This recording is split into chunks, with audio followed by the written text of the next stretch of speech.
পৌৰাণিক মান্যতা অনুসৰি শেষনাগৰ বহুতো অৱতাৰৰ বিষয়ে উল্লেখ আছে, যাৰ ভিতৰত শ্ৰীৰামৰ ভাতৃ লক্ষ্মণ আৰু শ্ৰীকৃষ্ণৰ ভাতৃ বলৰাম মুখ্য হয়। ৰামায়ণৰ মতে ৰজা দশৰথৰ তৃতীয় পুত্ৰৰ নামেই হ'ল লক্ষ্মণ। কোৱা হয় যে যেতিয়া ভগৱান শ্ৰীৰামচন্দ্ৰ, লক্ষ্মণ, ভৰত আৰু শত্ৰুঘ্নৰ জন্ম হৈছিল, তেতিয়া তেওঁলোকে সকলো শিশুৰ দৰে কান্দিছিল আৰু অলপ সময়ৰ পাছত সকলোৰে কন্দা বন্ধ হৈছিল। কিন্তু সকলোৰে কন্দা বন্ধ হোৱাৰ পিছতো লক্ষ্মণে কান্দিয়েই আছিল আৰু যেতিয়ালৈকে লক্ষ্মণক প্ৰভু শ্ৰীৰামচন্দ্ৰৰ সৈতে শুৱাই দিয়া নহৈছিল তেতিয়ালৈকে লক্ষ্মণে কান্দিয়েই আছিল।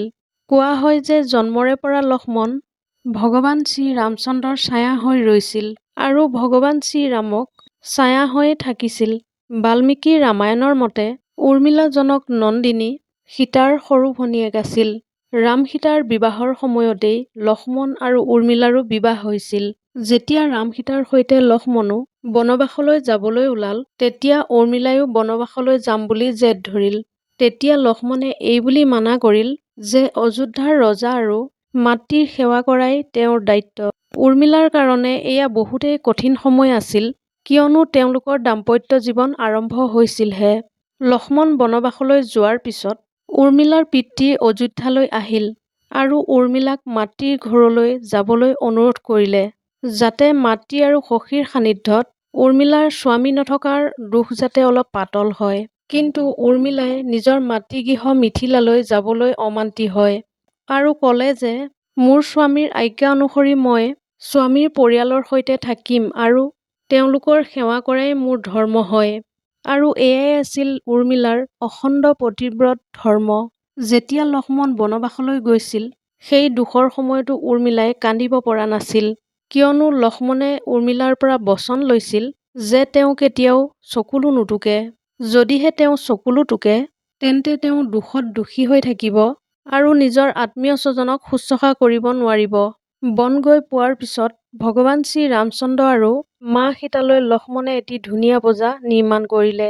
বনবাসৰ প্ৰথম ৰাতি যেতিয়া শ্ৰীৰামচন্দ্ৰ আৰু মা সীতা সেই পজাৰ ভিতৰত বিশ্ৰাম কৰিছিল, তেতিয়া লক্ষ্মণে বাহিৰত পহৰা দি আছিল। যেতিয়া তেওঁৰ আগত নিদ্ৰা দেৱী প্ৰকট হ'ল আৰু লক্ষ্মণক নিদ্ৰা যাবলৈ ক'লে, তেতিয়া নিদ্ৰা দেৱীক লক্ষ্মণে বৰদান বিচাৰিলে যে তেওঁক এই 14 বছৰ নিদ্ৰাৰ পৰা মুক্ত কৰি দিয়ক আৰু ক'লে যে মই বনত থাকিয়েই দিনে ৰাতিয়ে শ্ৰীৰাম আৰু মা সীতাক সেৱা শুশ্ৰূষা কৰিব পাৰোঁ। তেতিয়া লক্ষ্মণৰ এই কথাত নিদ্ৰা দেৱীয়ে ক'লে যে প্ৰকৃতিৰ নিয়ম অনুসৰি তেওঁৰ নিজৰ ভাগৰ নিদ্ৰাক কোনোবাই নহয় কোনোবাই গ্ৰহণ কৰিব লাগিব। তেতিয়া লক্ষ্মণে নিদ্ৰা দেৱীক মিনতি কৰিলে যে তেওঁৰ ভাগৰ নিদ্ৰাক তেওঁৰ পত্নী উৰ্মিলাক দি দিয়ক। লক্ষ্মণৰ এই কথা নিদ্ৰা দেৱীয়ে উৰ্মিলাক ক'লে। উৰ্মিলাই বুজি পাই 14 বছৰ দিনে ৰাতিয়ে নিদ্ৰা দেৱীৰ কোলাত থকাৰ সিদ্ধান্ত ল'লে। কিন্তু নিদ্ৰা দেৱীয়ে লক্ষ্মণৰ এই কথাটো এটা চৰ্তত মান্তি হৈছিল। চৰ্তটো হ'ল যেতিয়াই তেওঁলোক অযোধ্যালৈ উভতি যাব, তেতিয়াই উৰ্মিলাৰ টোপনি ভাগি যাব আৰু লক্ষ্মণ নিদ্ৰা দেৱীৰ কোলাত আশ্ৰয় ল'ব। ৰাৱণক বধ কৰাৰ পিছত শ্ৰীৰামচন্দ্ৰ আৰু সীতা আৰু লক্ষ্মণ যেতিয়া অযোধ্যালৈ উভতি আহিল আৰু অযোধ্যাত প্ৰভু ৰামচন্দ্ৰৰ ৰাজতিলক পৰ্বৰ কাৰণে তৈয়াৰী কৰিবলৈ আৰম্ভ কৰিলে, সেই সময়তে লক্ষ্মণে জোৰে জোৰে হাঁহিবলৈ ধৰিলে।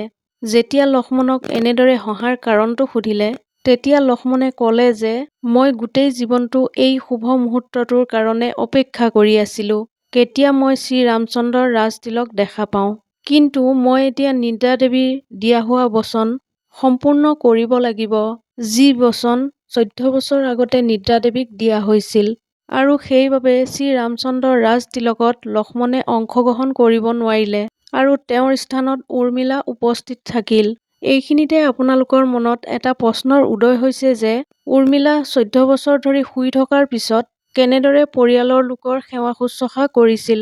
উৰ্মিলাক মা সীতাই এটা বৰদান প্ৰদান কৰিছিল আৰু বৰদানটো হ'ল উৰ্মিলাই একেটা সময়তে 3টা কাম কৰিব পাৰিব আৰু সেইবাবে 14 বছৰ ধৰি উৰ্মিলাই নিদ্ৰা দেৱীৰ কোলাত থকাৰ পিছতো পৰিয়ালৰ সেৱা শুশ্ৰূষা কৰিব পাৰিছিল। ভিডিঅ'টো যদি আপোনালোকৰ ভাল লাগিল তেনেহ'লে চেনেলটো ছাবস্ক্ৰাইব কৰিবলৈ নাপাহৰিব। ধন্যবাদ।